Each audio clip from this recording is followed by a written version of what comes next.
Para iniciar, hermanos, este retiro, quiero hacer lectura del Evangelio de San Marcos en el capítulo 1, versículo 21 al 39. Pongámonos en pie para escuchar el Santo Evangelio. El Señor esté con ustedes. Proclamación del Santo Evangelio de nuestro Señor Jesucristo, según San Marcos. Llegan a Cafarnaún. Al llegar el sábado entró en la sinagoga y se puso a enseñar.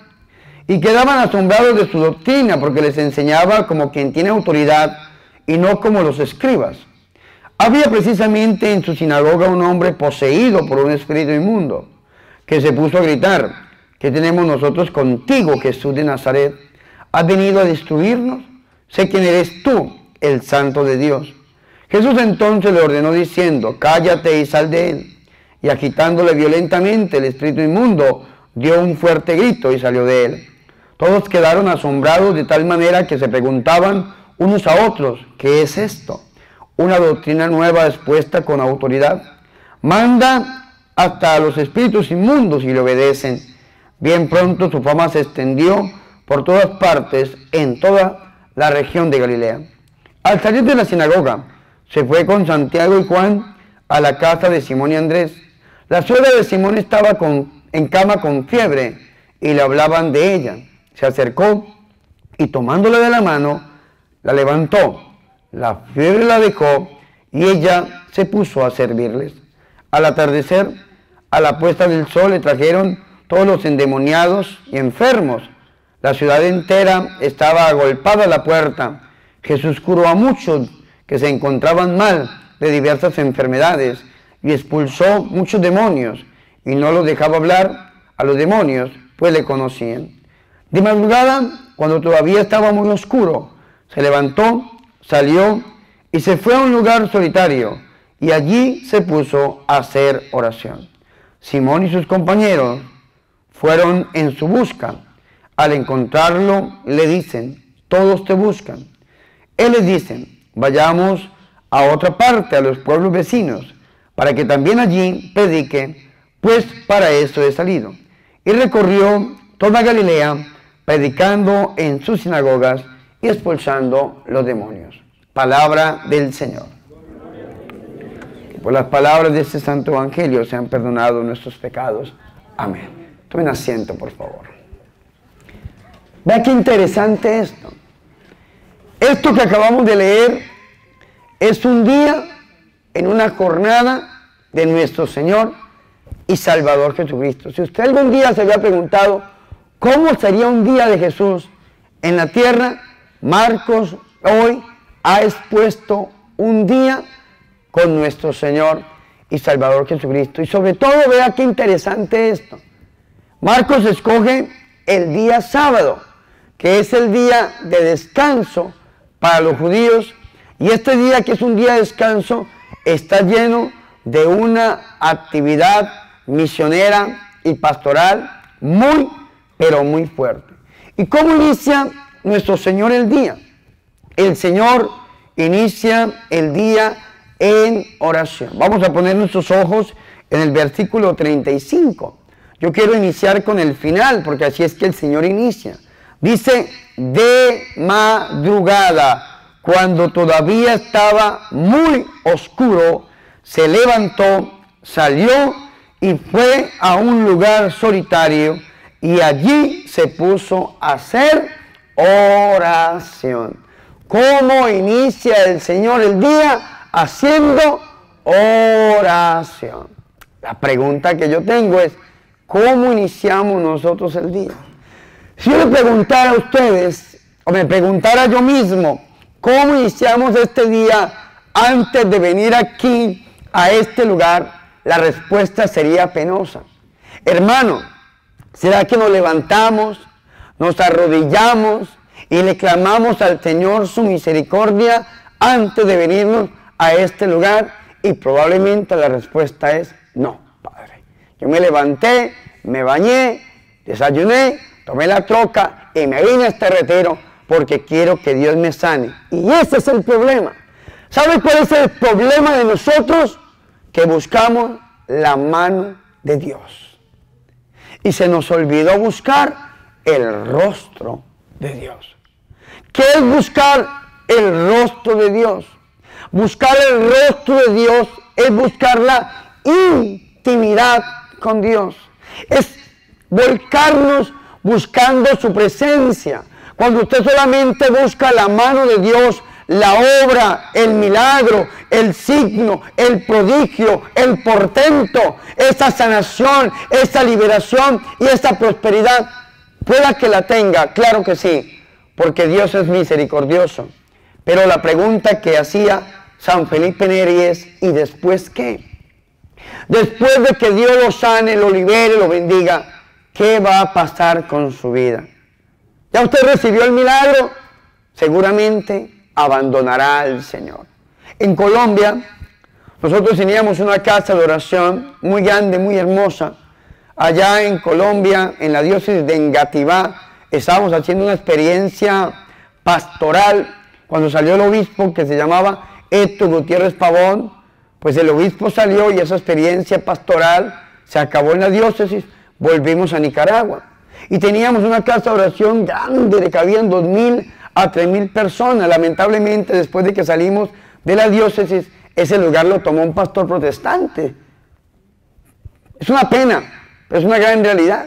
Sin embargo, ese lugar que teníamos nosotros, un lugar hermoso, hermano, donde celebrábamos unos congresos de liberación mañana, tarde y noche, unas vigilias, hermano, los sábados de 6 de la tarde a 6 de la mañana, ayunos, congresos, retiros, una cosa impresionante.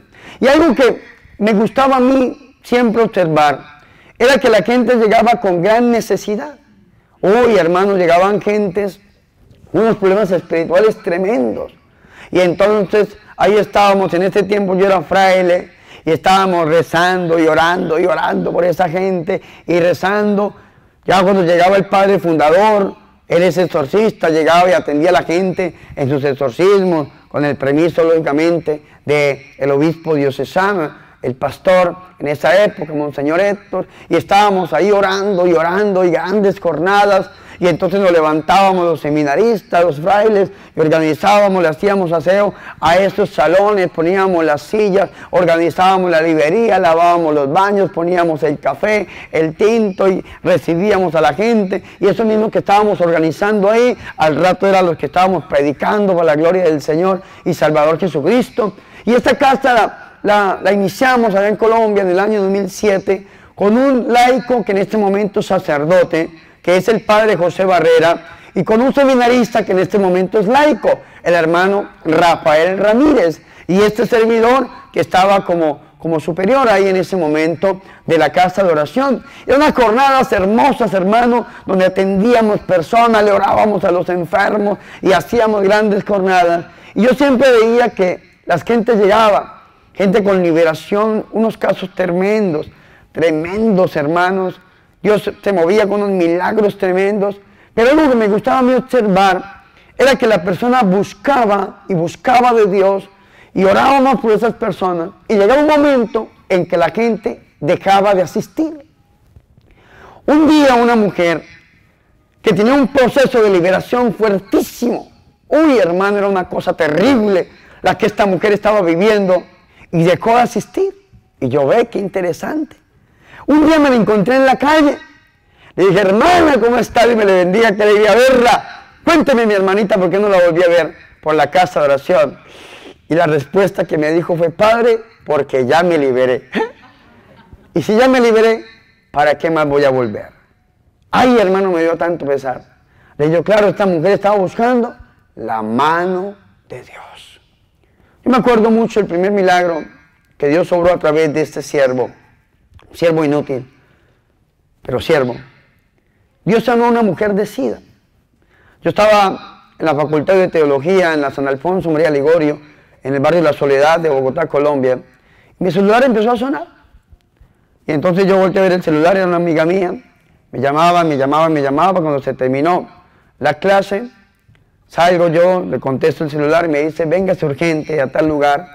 Ya trabajaba con el gobierno, con el Estado, porque aquí hay una mujer que necesito que la atienda.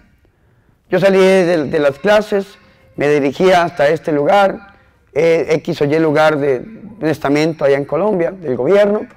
Entré a este lugar y me encontré con un caso bien particular. Una mujer que estaba en una capilla, orando, llorando. Yo llego y Dios me dice lo que esta mujer tenía una enfermedad incurable para la ciencia médica. Esta mujer tenía SIDA. Y le habían, esta mujer, ya la ciencia médica, dicho, confirmado que tenía SIDA, y se había enterado esa mañana y estaba totalmente destrozada en la capilla, llorando. Yo llego, yo piso la capilla y Dios me pone en el corazón lo que esta mujer tenía. Carismáticamente eso se llama el don de palabra de conocimiento. Hay un don extraordinario, a mí Dios me ha autorizado como unas 8 veces en mi vida para ese don. Yo toco a alguien y inmediatamente me le sé la vida desde el momento de la concepción hasta el mismo momento en que está parado en ese momento. En un instante es como una descarga donde me le sé la vida completica a esa persona. A mí a veces me da hasta miedo porque es una cosa que uno recibe una descarga, que yo no puedo explicar eso, pero le puedo describir la vida completa a esta persona. 8 veces me ha pasado aproximadamente en mi vida. En ese momento no me pasó, solamente me llegó esa palabra de conocimiento. Yo me acerqué, le toqué el hombro y le dije, hermana, Dios me dijo en oración que tú tienes esta enfermedad. Y esta mujer empezó a llorar, unos lamentos, unos gritos, unos llantos. Y entonces yo siempre cargo un rosario en mi bolsillo. En este momento tengo fuera del rosario con el que yo porto siempre como insigne, parte de mi uniforme. Cargo el rosario en mi bolsillo con el que yo rezo. Este me lo regaló un portugués, está realizado con unas semillas que se llaman las lágrimas de María, un árbol muy bonito, me gusta mucho. Cruz trinitaria, lo cargo en mi bolsillo con el que voy rezando, por donde quiera que el Señor me lleve, voy rezando mi santo rosario. O si no, a veces llevo el de San José, porque fui ordenado el día de San José, también porto mi rosario de San José. O a veces de San Benito. He llevado mi rosario, no me acuerdo cuál tenía yo en esa época. Es costumbre de seminarista siempre llevar 1 o 2 rosarios en el bolsillo, porque a veces los regalo. Siento yo, tú a mi hermano, tú a mi hermana, este rosario para que usted rece. En ese momento, yo le puse las manos, le dije a la mujer, arrodíllese delante estaba el tabernáculo, el sagrario. La mujer se arrodilla en ese momento. Yo le impongo las manos, la mujer va al suelo. Cuando va al suelo, yo le voy a orar y Dios me dijo a mí, detente. ¿Sí? En inglés, para que me entiendan, stop, stop. Detente. ¿Sí? Y entonces yo le pregunto al Señor en mi interior, ¿y por qué, Señor? Me dice, porque ya la sané. Ya la sané. Vea qué interesante esto. Yo tomo mi rosario, se lo pongo a ella, sobre su pecho y le digo, hermana, usted es consciente, me está escuchando, aunque está en descanso en el Espíritu, porque cuando uno cae en descanso en el Espíritu es consciente de todo lo que pasa. Cuando hay inconsciencia de que usted dice, Padre, yo caí, no me acuerdo de nada, ahí hay algo espiritual. Cuando hay inconsciencia, el único que crea inconsciencia es el diablo, ahí está metido el enemigo. Siempre que hay un descanso en el Espíritu hay conciencia. Si usted está viviendo una vida espiritual, un encuentro espiritual, pero usted es consciente de todo lo que está pasando a su alrededor. Esta mujer está ahí, le pongo yo el rosario sobre el pecho, le digo, mujer, récele el rosario y dele gracias al Señor, porque Dios la sanó y manda a hacer los exámenes para que la ciencia médica confirme esa sanación. Y sí, esta mujer, después de unos días, se levanta, meses, se manda a hacer los exámenes, y sí, ciertamente hizo 1 negativo, 2 negativo, 3 negativo, Dios la sana totalmente. Pero aquí sucede algo, que a esta mujer no se le predicó, a esta mujer no se le catequizó, esta mujer recibió el milagro así, sin que la palabra haya llegado a su corazón, y no hubo conversión. En ese tiempo yo trabajaba en Colombia, ustedes ven que yo cargo mi cámara, hoy en día, pues una cámara muy hermosa que me compró mi madrina, y por esta razón la cargo ahí. Sin embargo, en ese tiempo yo trabajaba en Colombia gerenciando un canal de televisión, se llamaba Nova Televisión, y nos asociamos a Caracol Televisión. Y entonces me llevaban a mí a los grandes eventos artísticos, a entrevistar, cada vez que lanzaba una película, una novela, ahí estaba el hermano Bernardo entrevistando a todos los actores, a las actrices, a todas las personas. Me gustaba mucho hacer eso y siempre me ha gustado esa parte de los medios. Y llegué a un evento no religioso, para nada religioso, secular, y me encontré con esta persona. Al encontrarme con esta persona a mí me dio mucha alegría en verla, y esta mujer no se había convertido. A mí me dio tanto pesar que yo llegué en la noche a mi oración personal, yo sentí pesar con Jesús. Yo dije, Jesús de mi vida, qué tristeza esto es.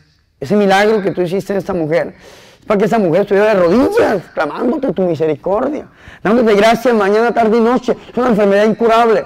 Y sin embargo, qué lástima. No puedo seguir profundizando en lo que vi, pero ¡ay, qué tristeza tan tremenda, hermanos, que sentí yo! Y el Señor me pone en el corazón precisamente eso. Una persona siempre hay que catequizarla. El Señor Jesucristo, antes de ir a la sanación, a la liberación, siempre predicaba. Hoy en día los obispos en el mundo entero, los sacerdotes en el mundo entero, se preocupan de los planes pastorales para las diócesis y las parroquias. Nosotros mismos de Renovación nos preocupamos de qué tenemos que hacer para que la gente venga a los eventos o asista. Y si nosotros ponemos nuestros ojos en Jesús de Nazaret, iluminados por una predicación del padre Emiliano Tardif, el método pastoral de Jesús era predicar, sanar, liberar, y multitudes estaban detrás de él. Pero para predicar, para anunciar la palabra, el Señor primero iba a tener un encuentro íntimo y personal con el Padre. El Señor siempre estaba en una continua comunicación con Dios, porque ahí es donde encontramos nosotros la fuente. La fuente está en Dios y Dios nos espera a nosotros en la oración. Si ustedes leen conmigo el evangelista Lucas en el capítulo 4, versículo 14 en adelante, sobre todo el 18, pero vamos a leer el 18, sí, el Señor está en la sinagoga, allá en Nazaret, donde se había criado, le pasan el volumen del profeta Isaías, lo desenrolla, porque en ese tiempo no existía el papel, existía el pergamino o el papiro, o en hojas de un árbol, de una planta que se llamaba la planta bibló, de ahí viene la palabra Biblia, o en cuero de animales, pergamino o papiro, y desenrolla el Señor, el profeta Isaías, se encuentra con Isaías 61, del 1 al 2, y el Señor dice, el Espíritu del Señor sobre mí, porque me ha ungido para, vea qué interesante esto, el Señor me ha ungido para. Cuando usted va a la oración, cuando usted va al encuentro personal con Dios, cuando usted tiene esta intimidad con el Señor, usted le va a pedir al Señor que lo unja para. La unción tiene un propósito específico, la unción tiene un propósito en la vida de la persona, y en este caso el Señor va a decir, me ha ungido para anunciar a los pobres la buena nueva. Lo primero que el Señor dice es para predicar la buena nueva, el evangelio. La palabra buena nueva es una traducción al castellano de la palabra griega evangelio, que yo le decía hoy a Belisario Solórzano, que es el director de la renovación carismática de esta diócesis de Charlotte. Yo le decía, la palabra evangelio es una palabra pagana. La palabra evangelio no era una palabra cristiana. La palabra evangelio era la palabra del emperador romano. Cuando el emperador romano conquistaba alguna ciudad o ganaba alguna batalla, se paraba frente al pueblo en el Coliseo romano y daba la buena noticia, la buena nueva. Y esa era la palabra evangelio. Porque el emperador romano era conocido como Dios, era conocido como el Hijo de Dios, y la palabra del emperador era el evangelio. Los primeros cristianos de la iglesia primitiva dijeron, no, esto no puede seguir siendo así, porque la verdadera buena nueva, el verdadero evangelio, no lo encontramos en un hombre, lo encontramos en el Hijo de Dios. Y por esta razón es que el evangelio de Marcos, en el primer capítulo y en el primer versículo, tumba todos estos fundamentos. Vea lo que dice. Comienzo del evangelio de Jesús. ¿Del quién? Evangelio de Jesús. ¿De quién es el evangelio? No es del emperador, es de... ¿Y Jesús quién es? El Cristo, el Hijo de Dios. Vea, 3 títulos tumbados en un solo versículo que le daban al emperador. Por esa razón es que dice esto. La buena nueva es el evangelio. Para anunciar la buena nueva, predicación, anuncio de la palabra. Me ha enviado a proclamar la liberación a los cautivos. Yo aquí veo la sanación interior. Aquellos que están cautivos en tu interior, que no pueden ser felices. La vista a los ciegos, sanación física. Y dice el Señor, y a dar libertad a los oprimidos, liberación espiritual. Es decir, lucha contra el diablo, contra el enemigo. Y esto fue lo que el Señor hizo. Este era el plan pastoral de nuestro Señor y Salvador Jesucristo. Predicar, sanar, vendar los corazones rotos, como dice el Salmo 144. Sanar físicamente, como lo vemos a lo largo y a lo ancho de su ministerio. Y liberar espiritualmente, expulsar a los demonios de sus hijos que estaban siendo víctimas de una opresión, de una contaminación o de una posesión demoníaca. Pero antes del Señor ir a hacer todo esto, lo primero que el Señor hace es tener un encuentro íntimo y personal con el Padre. Es muy propio del Evangelio de Lucas mostrar a Jesús en continua oración. Una de las características del Evangelio de la Misericordia que es Lucas es mostrar a un Jesús orante, siempre en continua oración. Pero hoy Marcos también nos lo dice, de madrugada, y vea qué interesante esto. La oración de la madrugada tiene mucho poder. Y esto lo han entendido mucho los místicos. Las personas que se han entregado a la oración se levantan a rezar. Los antiguos monjes se levantaban a rezar algo que se llamaban los maitines, que eran los salmos desde las 12 de la noche hasta la madrugada, rezar, rezar y rezar. Sin embargo, la oración de la madrugada tiene un poder muy especial por diferentes razones. La primera, porque es un sacrificio. Es muy sacrificado levantarse uno a hacer oración en la mañana. Segundo, fuera del sacrificio, es muy bendecida esta oración porque mientras otros duermen, usted está clamando, usted está buscando el rostro de Dios. Y tercero, porque es una lucha frontal en contra del demonio. La Biblia dice algo muy bonito. Cuando todavía estaba muy oscuro, ¿y cuál es el momento más oscuro de la noche? De 3 de la mañana hasta que despunta la aurora, hasta que sale el sol. Por esa razón es que si ustedes leen San Mateo en el capítulo 14, versículo 22, cuando el Señor camina sobre las aguas, dice que estaba muy oscuro.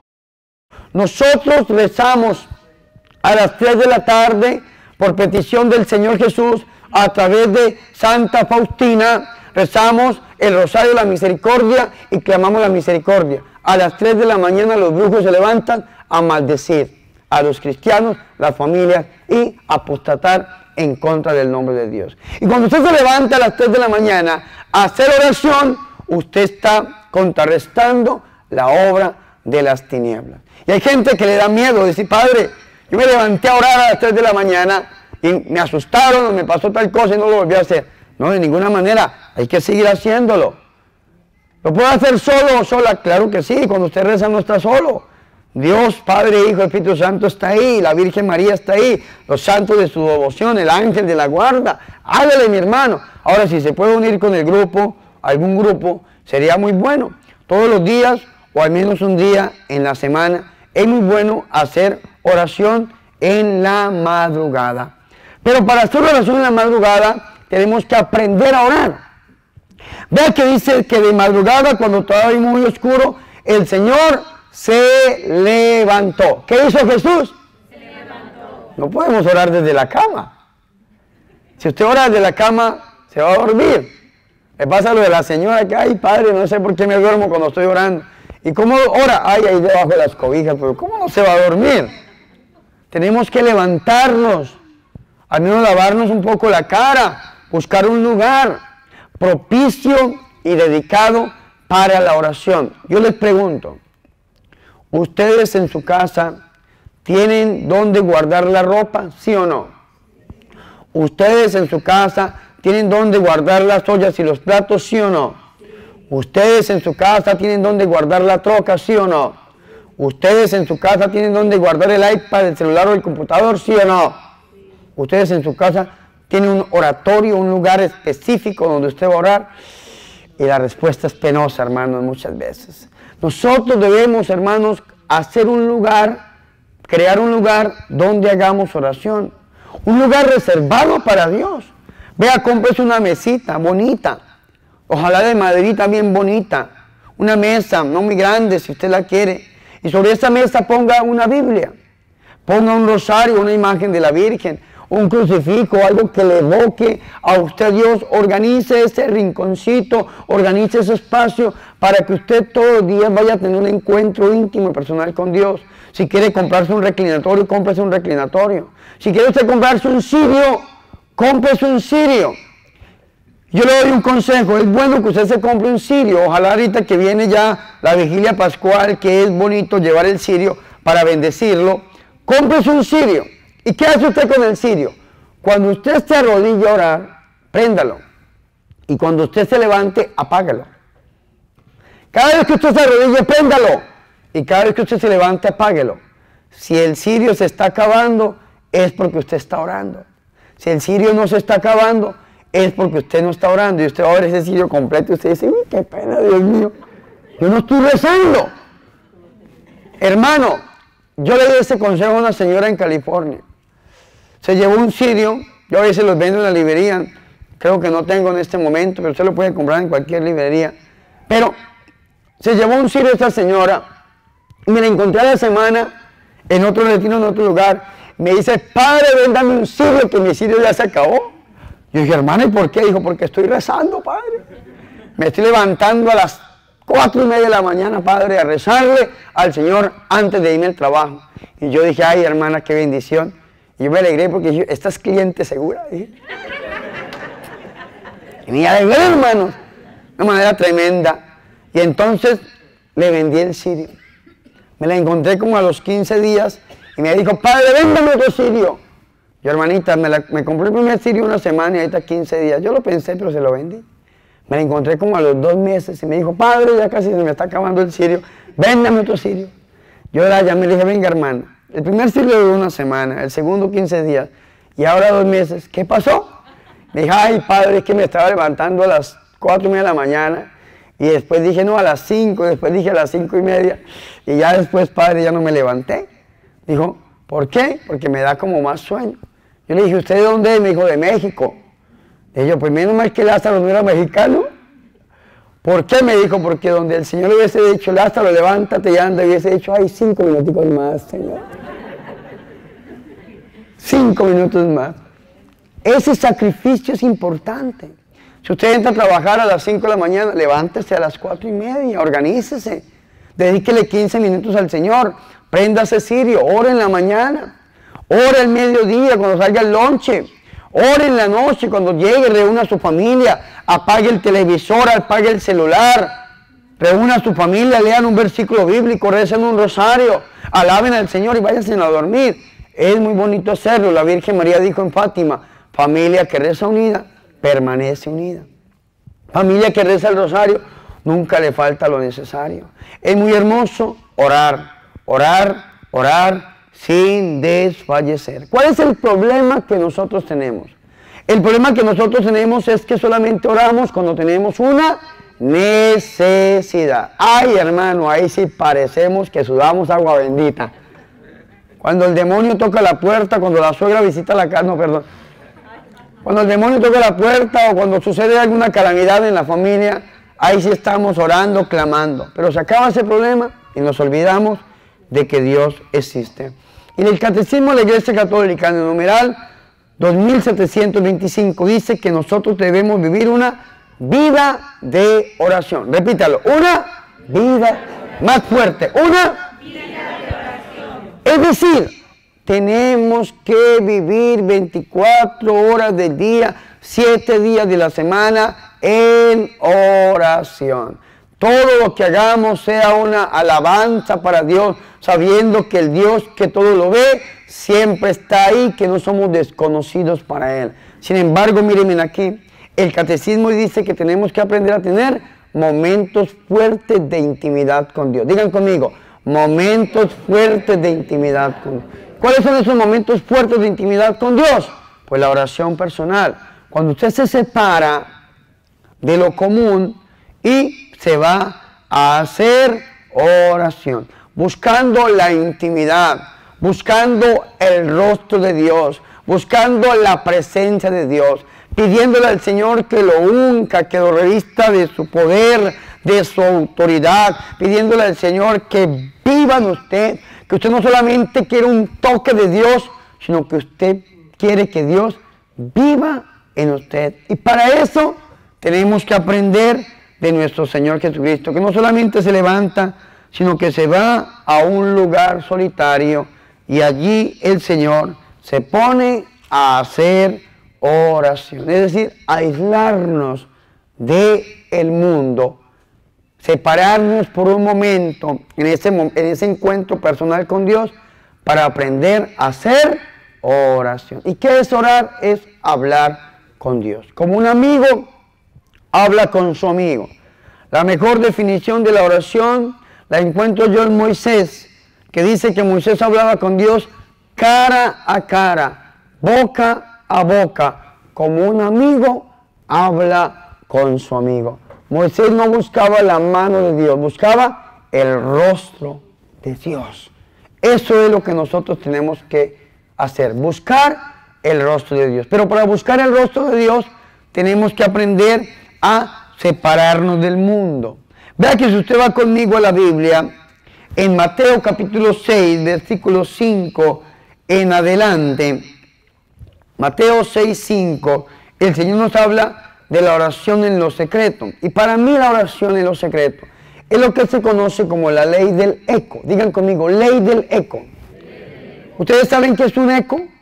Cuando uno se para a veces haciendo un vacío y dice una palabra bella, a ver, pensemos en algo bien lindo, a ver, Bernardo, Bernardo, Bernardo, Bernardo. ¿Sí? Usted nombra una vez y se repite, repite, repite, repite. ¿Se han vivido eso?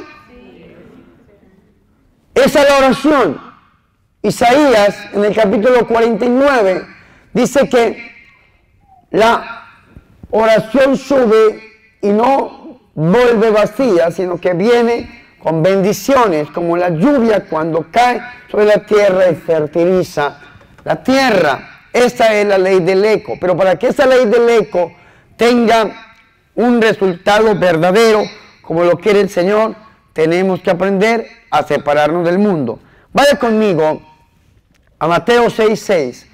Dice el Señor, tú en cambio, cuando vayas a orar, ¿cuando vayas a qué? A orar. ¿Y qué es orar? Hablar con Dios. Un diálogo de amor con Dios. Santa Teresa de Ávila decía que para ella la oración era una mirada, un impulso del corazón, una mirada sencilla lanzada hacia el cielo, un grito de reconocimiento y de amor, tanto desde dentro de la prueba como desde dentro de la alegría, decía Santa Teresa o Santa Teresita del Niño Jesús. Una mirada sencilla al cielo, un diálogo de amor con Dios, hablar de amor con el amado, decía San Francisco de Asís. Cuando tú vayas a orar, digan conmigo, cuando yo vaya a orar. Más fuerte, cuando yo vaya a orar. ¿Qué tiene que hacer usted cuando vaya a orar? Vea el consejo de Jesús. Yo podría buscarle consejos de muchos santos que han hablado acerca de la oración y han profundizado sobre este tema, pero quiero ir al consejo del santo de los santos, de Jesús de Nazaret. Tú, en cambio, cuando vayas a orar, entra en tu cuarto y después de cerrar la puerta, ora a tu Padre que está allá en lo secreto. Y tu Padre que ve en lo secreto te recompensará. Palabra de Dios.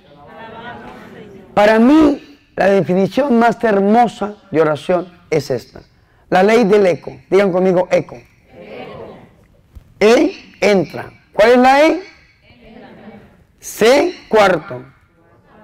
O, ora. Eco, entra a tu cuarto y ora. ¿Qué es entrar al cuarto y orar? Es hacer lo que hace el Señor. Buscar un lugar solitario. Pero vean que en ese lugar solitario Dice el Señor que después de cerrar la puerta, díganlo conmigo, cerrar la puerta. Más fuerte, cerrar la puerta. ¿Qué es cerrar la puerta? Aislarnos. Es tan penoso muchas veces y a veces caemos en ese error. Nos vamos a orar con el celular en la mano. Y no sabemos si estamos orando o chateando. ¡Ay, Dios mío! Sí, hermanos. ¿Qué es cerrar la puerta? Es aislarnos. Póngase el celular lejos o póngalo en modo avión. 10 minutos, 15 minutos. El mundo no se va a acabar en 10 minutos, hermano. Y si el mundo se acaba, si viene Jesús por su iglesia, pues lo va a encontrar orando, hermano. Y se lo va a llevar a usted para el cielo. Pero, hermano, separémonos un poquito. Y si va a utilizar el celular, como lo hago yo, póngalo al lado con una música gregoriana. Ponga música gregoriana en YouTube, encuentra usted música gregoriana. O ponga usted la película del Padre Pío, ponga ahí película del Padre Pío, la banda sonora de esa película. ¡Oh, hermano! ¡Qué intimidad tan grande! Una cosa mística, para que quite todo ruido externo y pueda usted poner su mente en Dios. San Anselmo de Canterbury decía que la más alta aspiración del hombre es llegar a hablar con Jesús, es llegar a hacer oración, es llegar a pensar en Jesús. Ojalá usted pudiera poner su mente en Dios por un momentico, después de cerrar la puerta. Esto es importante tenerlo en cuenta. Si usted no cierra la puerta, usted no puede orar. Y el Señor le dice, después de cerrar la puerta, ora a tu Padre que está ahí. Es decir, usted cuando está orando no está solo.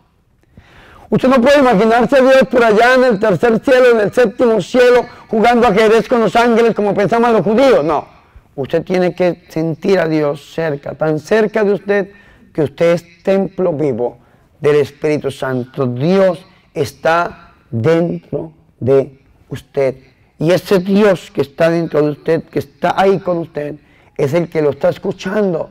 Ahora, dicen algunos, la oración es una noticia a Dios para que se entere de nuestras pruebas. No, hermano, Dios lo sabe todo. Eso no es oración. La oración es el recogimiento de su criatura para poderse regocijar en Él, para poder sentir su presencia y para poder hablar de amor con el amado que escucha nuestra oración. Después de cerrar la puerta, ahí sí, ora a tu Padre que está ahí. Y tu Padre que te escucha en lo secreto, te va a recompensar en lo público. Es lo que nos está diciendo a nosotros la palabra de Dios. Amén. Fuertes aplausos a Jesús por su amor y su misericordia. ¿Y por qué nosotros a veces en lo público no podemos orar? Digamos, en este grupo de aquí, yo le voy a decir, hermanos, vamos a alabar, vamos a bendecir. Y hay gente que no lo puede hacer. ¿Por qué? Porque no tienen oración personal. Y si usted no tiene oración personal, no puede hacer tampoco oración pública, oración comunitaria. Ojo Belisario con lo que le voy a decir. Ojo dirigentes de los grupos de oración.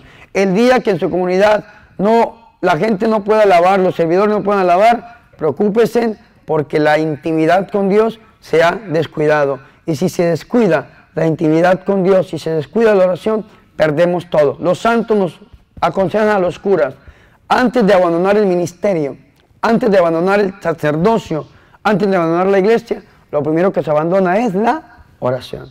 Antes de abandonar la familia, su esposo, su esposa, antes de abandonar las bendiciones, lo primero que está abandonado es la oración. Antes de perder las bendiciones, usted ya perdió la intimidad con Dios. Y después de que usted pierda la intimidad con Dios, el diablo le roba las bendiciones. Usted tiene que aprender a cuidar las bendiciones. Termino con un texto bíblico para entrar en la oración.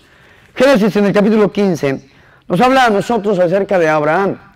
Dice que Dios quería pactar con Abraham, Dios quería hacer un pacto con este hombre, un compromiso.